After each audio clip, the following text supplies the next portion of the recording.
Hello children, good morning, namaskar. You are welcome to Gyanodaya Basic Knowledge for Science classes for class 6. I am present for part 6 in the lesson पास पड़ोस में होने वाले परिवर्तन। तो आइए lesson 4 में पास पड़ोस में होने वाले परिवर्तन में हम पढ़ने जा रहे हैं कि परिवर्तन में होने वाली आपसी प्रतिक्रियाएं कैसे होती हैं। परिवर्तन जो कुछ भी होता है वह आपस में कैसे परिवर्तन होता है। जैसे मान लो ब्लेड और पेंसिल है, पेंसिल छील रहे हैं ब्लेड से, तो जब ब्लेड से यानी इसको क्या कहते हैं कटर से जब पेंसिल छीलने जाते हैं तो कटर पेंसिल को छीलता है तो पेंसिल की मोटाई पतली हो जाती है। अब कटर का भी कुछ नुकसान होता है, उसका धार मुड़ जाता है, धार कम हो जाता है। तो कटर से पेंसिल का छीलना क्रिया हो गया और पेंसिल द्वारा कटर के ब्लेड की धार कम हो जाना प्रतिक्रिया हो गया। ठीक है ना। तो एक ही साथ क्रिया भी हो रहा है और प्रतिक्रिया भी हो रहा है। कैसे? जब तुम किसी को मारते हो तो भी तुमको मार देता है, तो पहले जो मारता है वह क्या हो गया? क्रिया। और जो उधर से वार करता है वो क्या हो गया? प्रतिक्रिया। तो क्रिया प्रतिक्रिया हो गया कि नहीं? तो इसी में पढ़ना है कि परिवर्तन में होने वाली आपसी प्रतिक्रियाएं कैसे होती है। तो कटर और पेंसिल से पेंसिल को जब छीलते हैं तो पहले पेंसिल छीलता है कटर, तो क्या हो गया? क्रिया।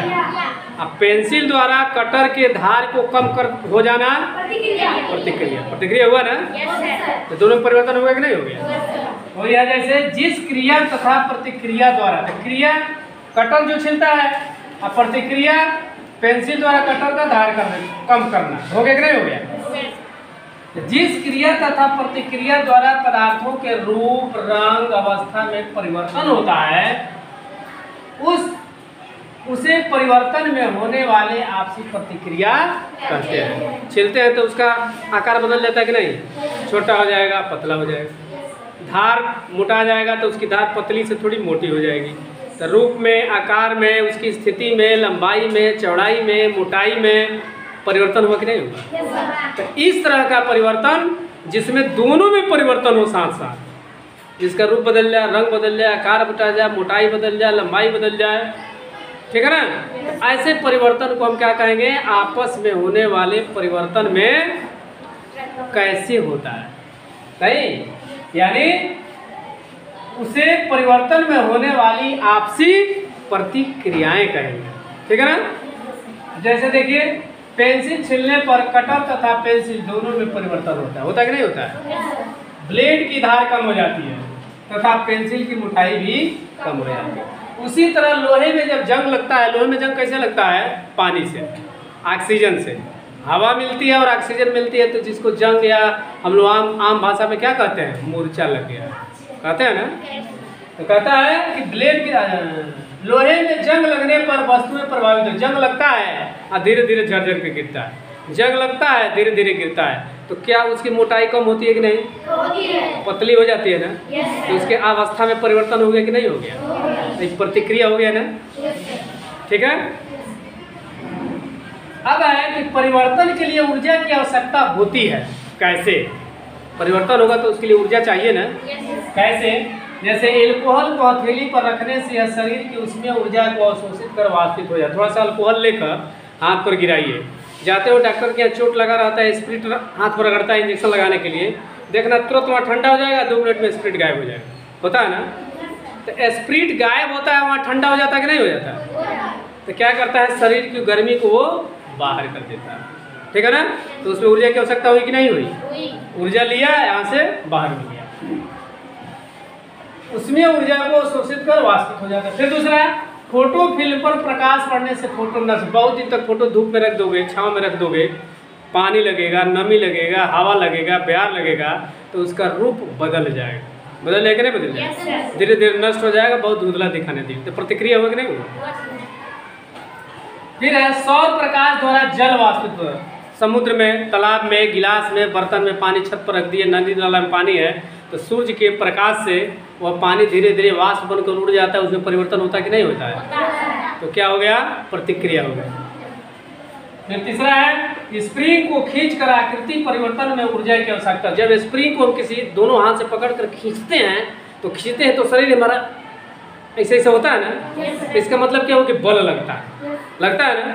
तो बल कहाँ से आता है? ऊर्जा से। ऊर्जा ही बल देती है। अब फिर छोड़ देते हैं तो स्प्रिंग अपने जगह पर आ जाता है। तो रूप में उसका परिवर्तन पहले हुआ था ना, तो किसके कारण हुआ? ऊर्जा के कारण। तो ये क्या हो गई? प्रतिक्रिया हो गई। ठीक है ना। तो इस प्रकार आप परिवर्तन में होने वाले आपसी प्रतिक्रियाएं को जान गए कि कैसे क्रिया होती है और कैसे प्रतिक्रिया होती है। जैसे तुमने किसी को मारा, वह तुमको मार दिया, तो आपस में प्रतिक्रिया हो गई कि नहीं? जो पहले मारा वो क्या हो गया? और जो बाद में दोहरा दिया, पेंसिल को छीलने गए कटर से, तो पहले क्या होगा? पेंसिल द्वारा धार को कम कर देना। दोनों परिवर्तन हुआ कि नहीं हुआ? स्प्रिंग को खींचने पर बल लगता है तब उसकी चौड़ाई बढ़ती है, और फिर छोड़ देने पर पहले जैसी आ जाती है। तो उसमें जो परिवर्तन होता है वो किसके कारण होता है? ऊर्जा के कारण होता है ना। तो क्या हो गया? प्रतिक्रिया हो गई। हो गया ना।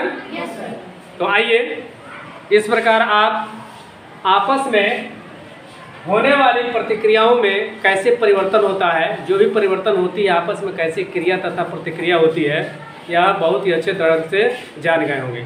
आइए पूछने का कार्य शुरू किया जाना जाए कि कितने लोग बता पाते हैं और कितने लोग नहीं बता पाते। यह जानना बहुत जरूरी है कि कितने लोगों को समझ में आया, कितने लोगों को समझ में नहीं आया। अब देखा जाए और पूछा जाए कि कितने लोग बताते हैं। अच्छा ये बताइए, अगर आप किसी को गाली दे देते हैं तो क्रिया होगा कि प्रतिक्रिया होगा? और वो अगर वह आपको गाली देता है तब प्रतिक्रिया हो गया। अच्छा, किसी बैलून को हम दबाते हैं तो उसका रूप बदलता है ना। तो पहली बार बैलून को दबाते हैं तो रूप का जब बदलता है तो वो कौन सा क्रिया होगा? जब दाबते हैं, बल लगाते हैं तो क्रिया।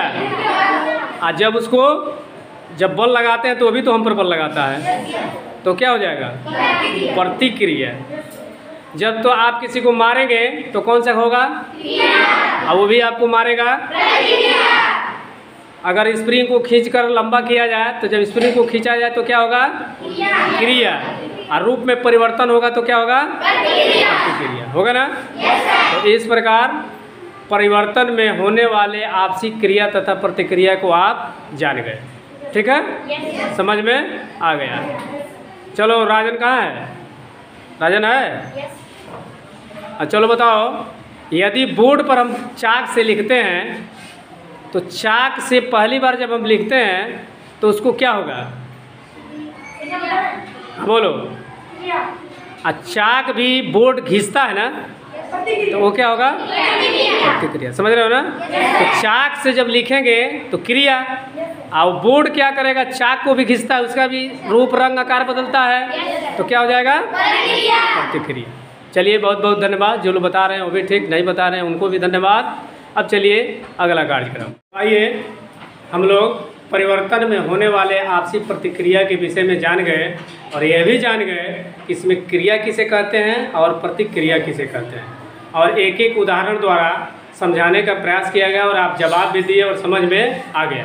यदि यह पढ़ाने की कला और पढ़ाई अच्छी लगती है तो यूट्यूब चैनल, मेरे चैनल, आपके चैनल, यूट्यूब चैनल को सब्सक्राइब करेंगे, वीडियो को लाइक करेंगे और अपने मोबाइल से दूसरे पर शेयर करेंगे, ताकि जो लोग भी विद्यालय में पढ़ने नहीं आ रहे हैं या बाहर के लोग जो भी वीडियो देख रहे हैं उनको इस ज्ञान का लाभ मिल सके। अब मैं मिलता हूँ नेक्स्ट वीडियो में, तब तक के लिए thank you for watching video. Tata, okay, bye bye, नमस्कार।